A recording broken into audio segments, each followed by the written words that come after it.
Are you getting ready for an international trip and thinking you need to buy a big stack of foreign currency before you leave home? You may want to hold off.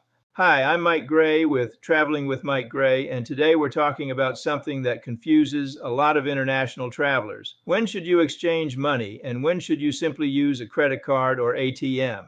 The good news is that traveling internationally doesn't necessarily mean visiting your local bank and buying hundreds of dollars worth of foreign currency before you leave. Let me explain.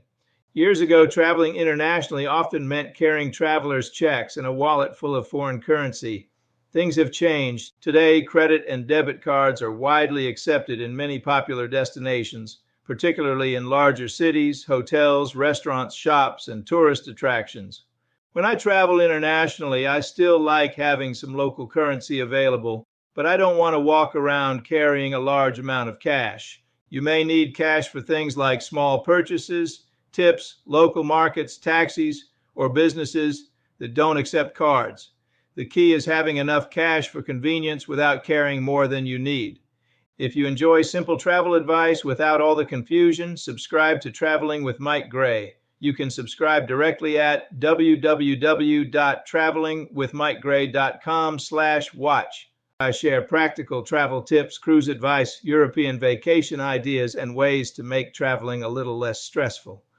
One option for getting local currency is using an ATM after you arrive. Depending on your bank and the ATM you're using, withdrawing local currency can sometimes provide a competitive exchange rate. But there's an important catch. Watch those fees. Your bank may charge an international ATM fee, and the ATM operator may charge another fee. Before traveling, check with your bank to understand its international ATM policies. And here's another important tip. If an ATM asks whether you'd like the transaction converted into US dollars, pay attention. You may be offered something called dynamic currency conversion. It sounds convenient, but the conversion rate may not be favorable. When given the choice, it's generally better to have the transaction processed in the local currency and allow your bank or card network to handle the conversion. The same principle often applies when using your credit card. Credit cards can be one of the easiest ways to pay while traveling internationally. But before leaving home, check whether your card charges a foreign transaction fee. Some cards charge one, while many travel-oriented credit cards don't. A 3% fee may not sound like much, but over an entire vacation it can add up. And when a restaurant or store asks, would you like to pay in dollars or euros? If you're in Europe, for example, I would generally choose euros. Let your credit card network handle the currency conversion rather than accepting the merchant's conversion to US dollars. And if you're planning a European vacation, river cruise, ocean cruise, or another international adventure, and all these details are starting to sound like work, that's where a travel advisor can help.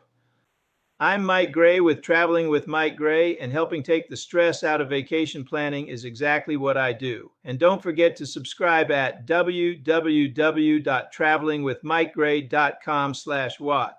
I think carrying a small amount can make sense. Suppose you arrive after a long overnight flight. You're tired, you've got luggage, and all you want to do is get to your hotel. Having a little local currency available can be reassuring. You don't need to immediately start hunting for an ATM just because you want a cup of coffee or need to pay for a small purchase, but that's very different from exchanging enough money at home to pay for your entire vacation. Here's another tip that could save you money. Be careful with currency exchange booths located in airports and heavily traveled tourist areas. Convenience can come at a price. Some offer less favorable exchange rates or charge additional fees. Always look at the actual exchange rate and fees before handing over your money. And don't be fooled by a giant sign advertising "no commission."